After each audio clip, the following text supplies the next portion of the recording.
Once upon a time there lived a poor widow who had an only son named Jack, and an old cow whose name was Milky White. And all they had to live on was the milk the cow gave them each morning, which they carried to market and sold.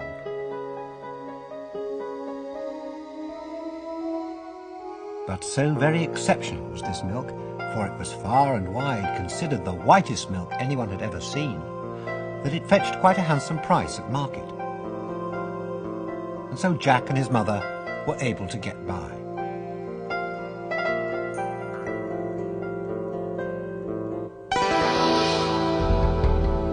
But alas, one rainy morning, Milky White gave them no milk.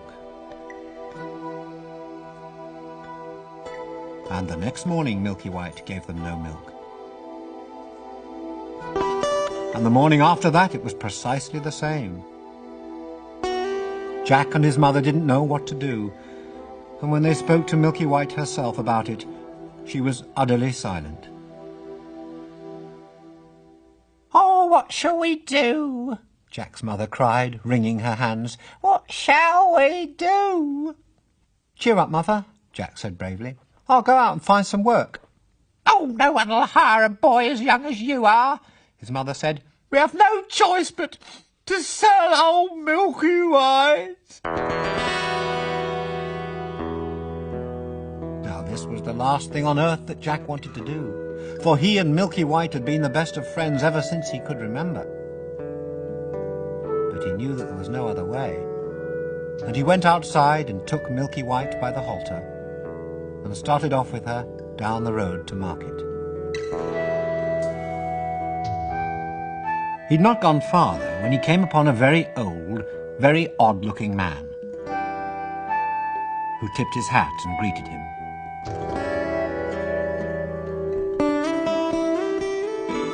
"Good morning, Jack," the man said. "Good morning to you," Jack answered, wondering where this strange man had learned his name. "And where are you off to this bright morning, good Jack?" "I'm going to market to sell our cow," Jack answered, also wondering how this strange man knew that he was good. "Oh, you do look the proper sort of chap to sell cows, don't you? Tell me then, good Jack, if you can, how many beans make 5? 2 in each hand and 1 in your mouth," Jack answered, just as sharp as a needle. "And quite right you are, good Jack, quite right you are. And here they are now, the very beans themselves." And with a great flourish, he pulled out of his tattered waistcoat pocket a number of very strange-looking beans. "And as you are so very sharp, good Jack, I don't mind at all making a swap with you. No, not at all, Jack, not in the very least do I mind.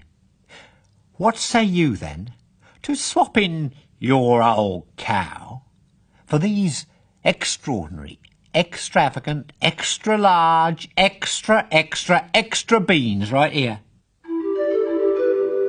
And he held them out in the sunlight that Jack might behold them proper-like. "Oh, go along," Jack said, not to be taken in. "Wouldn't you like it?" "Ah," said the man, "but you haven't got the slightest idea as to just what sort of beans these are. By way of illustration, then, I should like to point out that were you to, say, plant these beans, or in the ground, perhaps, why, no sooner than sun-up of the following morning would they have grown up into a stalk tall enough to reach the top of the blue sky itself, and not an inch less. Now tell me if that doesn't give you pause. Tell me." "Really?" said Jack. "You don't say so." "Oh, I most certainly do say so," said the man rather emphatically. "That is precisely and exactly what I say, and it is precisely and exactly what would happen. I should stake my very reputation on it."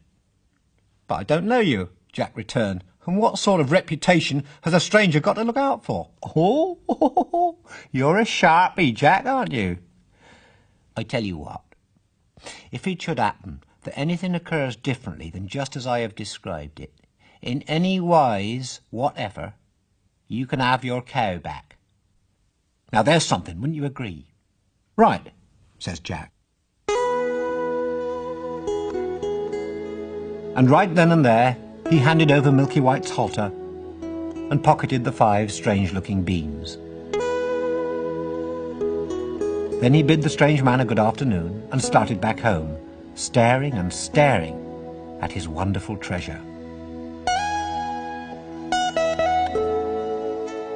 It was about dusk as Jack got home, and as soon as his mother saw that he didn't have Milky White with him, she became terribly excited and begged Jack to tell her what price he'd fetched for her.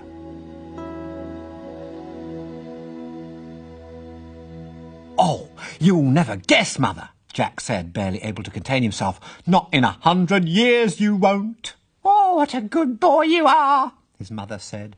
"Don't tell me. Was it £5 or was it... No, it couldn't be £10, no. Well, it surely couldn't be more than £10. Oh, stop it, Jack, stop it. You must tell me." "There, I told you couldn't guess," Jack said proudly. "You're not even close, Mother, because I didn't get any money for her at all. You see, I traded her to an old man for these beans here. He told me that if you plant them, they'll grow up to the sky overnight." "Oh, my goodness," said Jack's mother, putting her hands to her face. "Oh, how could you have been such a fool, such a dolt, such an idiot, as to have given away my own Milky White, the best milker in the parish, and prime beef to boot, for a handful of magical beans?" And with that she threw the beans out of the window and sent him up to bed without so much as a bite of supper.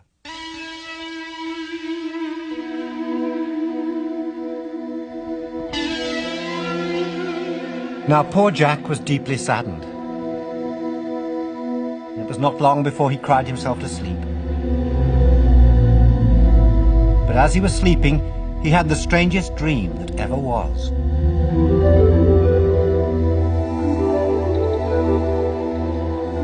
He dreamt that the sun had forgotten to rise one morning.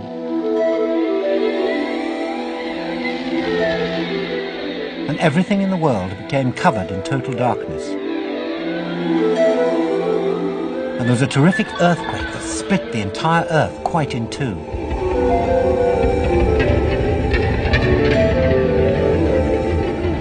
When he woke up, the chair beside his bed had slid all the way to the other side of the room, and there was a strange green hue over everything. Jack had forgotten the events of the day before,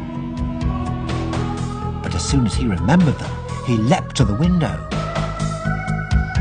And there, in all of its splendour, he beheld a magnificent beanstalk, such as there never has been in the history of the world. It stretched up and up and up. He couldn't see the end of it. And then Jack realised that it stretched up beyond the blue circle of the sky itself, just as the strange man had predicted. And so, without a moment's hesitation, Jack leapt out of his window onto the beanstalk and began climbing. And he climbed, and he climbed, and he climbed, and he climbed, and he climbed, until at last he was able to touch the surface of the blue sky itself. And he poked his head through it, and there, just on the other side, he saw a road stretching off into the distance.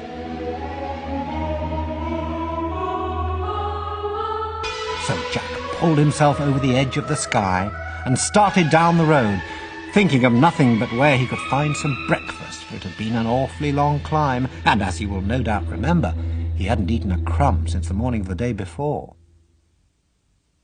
Now the countryside all around him was unlike anything he'd ever seen. Everything was larger and wilder than what he was used to, and his prospects for finding breakfast seemed, on the whole, rather dim.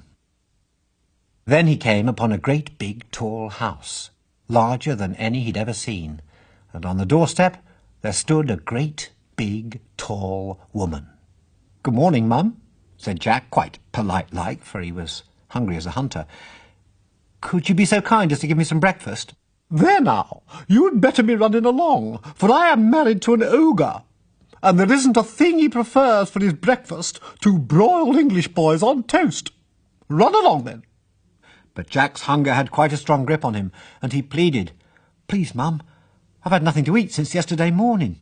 I may just as well take my chances being eaten by an ogre as die of hunger. Well, said the ogre's wife, that's certainly reasonable enough, then, isn't it? So she took Jack into the kitchen and gave him a chunk of black bread and a chunk of yellow cheese and a jug of white milk, although Jack couldn't help noticing how very much whiter Milky White's milk had always been. Jack had barely finished eating when he heard a thump, thump, thump coming through the house that scared him mostly out of his wits. Oh, goodness gracious, she said. My husband is coming. What shall I do? Quick, hop in here.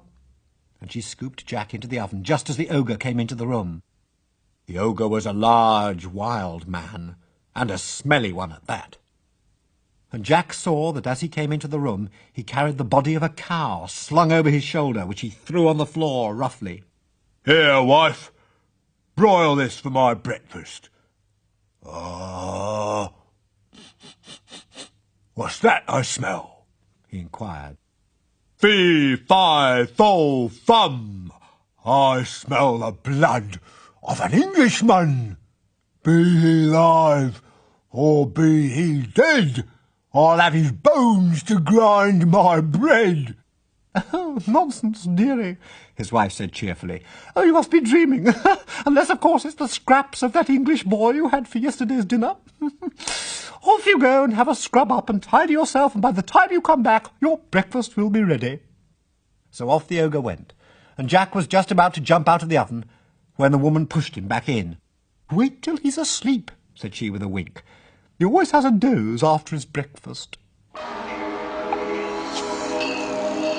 Well, the ogre returned and ate his breakfast. He burped very, very loudly, sending such an awful stench through the room that Jack thought he would faint dead right then and there in the oven and be discovered. After that, the ogre went to a huge chest and took out a couple of bags of gold, which he sat down and counted, until at last his head began to nod and he fell asleep. He began to snore till the whole house shook again.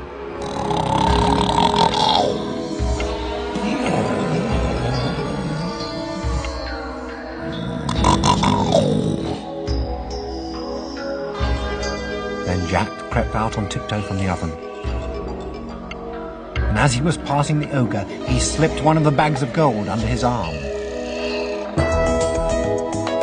Then he ran out of the door and down the long road until he saw the top of the beanstalk sticking up through the sky. When he reached it, he threw the bag of gold down, which made a hole 6 feet deep in his mother's garden, and he began the long, long climb back home.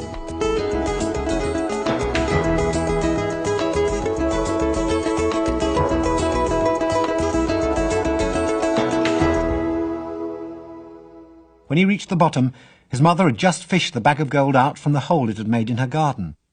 Well, Mother, Jack said proudly, wasn't I right about those beans? They really did grow, didn't they? Oh, well, I always knew they would. She and Jack danced merrily around the bottom of the beanstalk, for she'd never been as happy in all her life. And so they lived off the bag of gold for some time.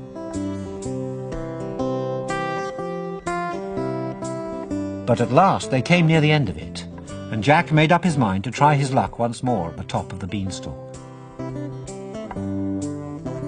So very early one morning, he climbed out of his window onto the beanstalk and started climbing. And he climbed, and he climbed, and he climbed, and he climbed, and he climbed until... And he climbed, and he climbed, and he climbed, until at last he came to the end of it and pulled himself up over the blue sky and started down the road again. And before too long, he came to the same great big house, and before it stood the same great big tall woman on the doorstep. Good morning, Mum, Jack said, as bold as brass. Could you be so good as to give me something to eat? Say there, said the woman. Aren't you the very lad who came out once before? My husband lost one of his bags of gold on the very day you were here. You'd better be running along now before he kills you dead and scrambles you into his eggs and eats you. Imagine that now. Now that's odd, Mum, Jack replied. Bag of gold, eh? I dare say it has a familiar ring to it, but I could never remember anything too well before breakfast. It's just tragical trying to think on an empty stomach, Mum. Just tragical, that's what it is. Well, the big woman was so curious that she took him into the kitchen and gave him something to eat. But this time Jack ate quickly and greedily, for he knew the ogre's entrance might cut his meal short.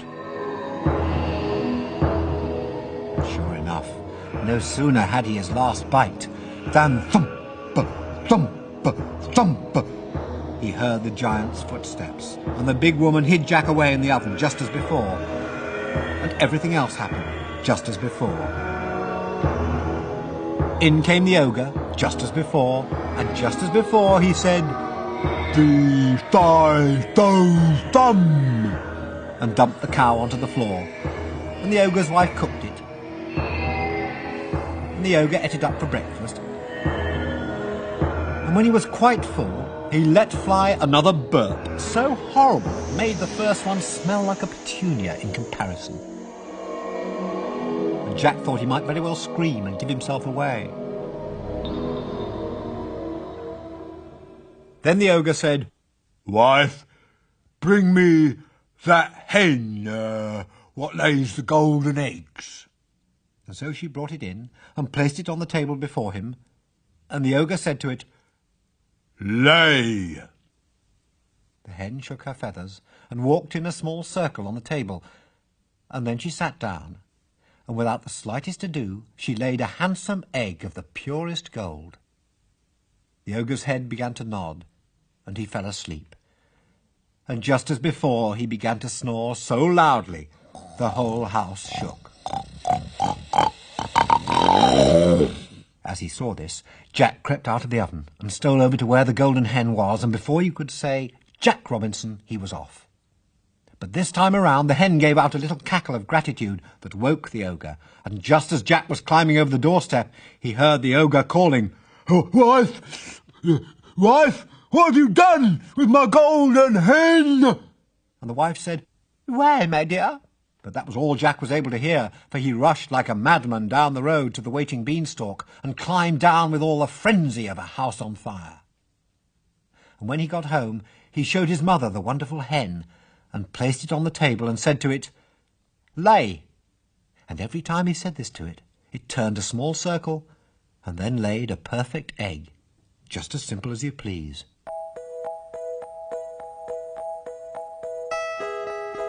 Well, Jack was not the sort to be content for very long, and it wasn't a month before he decided to have another try at his luck at the top of the beanstalk. So very, very early one morning, Jack got out of bed, walked to his window, and jumped onto the beanstalk. And he climbed, and he climbed, and he climbed, and he climbed, and he climbed, and he climbed, and he climbed, and he climbed, and he climbed, until at last he came to the top of the beanstalk, when he lifted himself up over the edge of the blue sky and started down the road to the ogre's house. But this time he knew better than to go to the doorstep.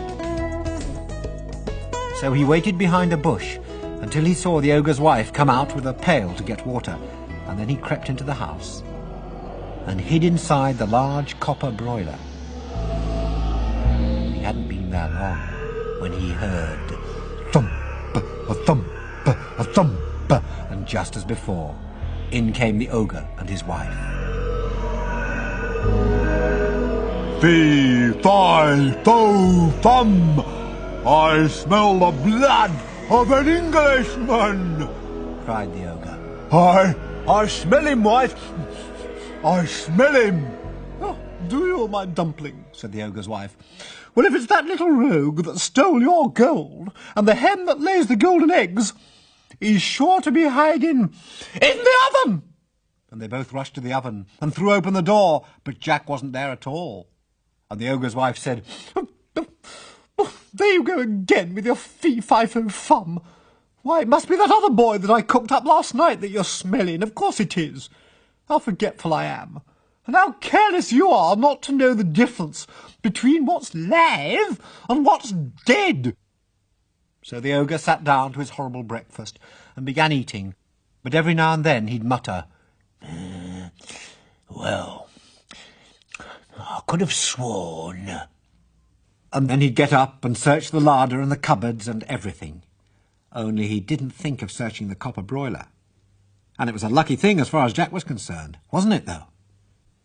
Just after breakfast, the ogre called out, Wife! Wife! Bring me my golden hop. So she brought it and put it on the table before him. Then he said, Sing!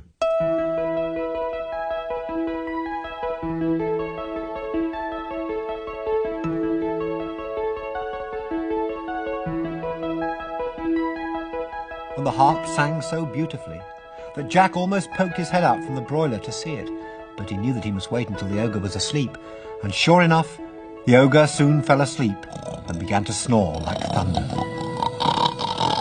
Then Jack lifted up the broiler lid very quietly and got down like a mouse and crept on his hands and knees till he came to the table. And up he crawled, caught hold of the golden harp and made a dash for the front door. But even before he reached the door, the harp called out, Master! Master! The ogre woke up just in time to see Jack running off with his harp. Jack ran as fast as he could, and the ogre came rushing after him. He would easily have caught him, but Jack had a head start and dodged him a bit and knew just where he was going. When he finally got to the beanstalk, the ogre was less than 20 yards away. Then the ogre saw Jack suddenly disappear. When he got to the end of the road, he saw Jack climbing down the beanstalk for his dear life. Well, the ogre didn't think the beanstalk would hold his weight, so for a moment he just stood there and watched, but then the harp cried out again, Master! Master! Without thinking, the ogre swung himself down onto the beanstalk, which shook with his weight. Down, down, down climbed Jack, faster than he'd ever gone before, and after him climbed the ogre. This time, when he was about 100 meters up, Jack saw his mother in the garden chopping wood, and he called out to her, Mother, Mother, come quickly and bring the axe! And his mother came rushing over to the beanstalk and looked up and stood frozen with fright. For the ogre's legs had just appeared through the clouds and he was descending rather quickly. But Jack soon jumped down and grabbed the axe and started chopping away at the beanstalk with every bit of his strength. Now the ogre felt the beanstalk shaking, so he stopped to see what was the matter, which wasn't the thing to do just then. Jack gave the beanstalk another splendid chop, and it began to give way. And it was just then that the ogre lost his grip and began to fall from the sky. End over end he fell, until at last he hit the earth and broke his crown not very far from where Jack and his mother were standing, and the beanstalk toppled after him.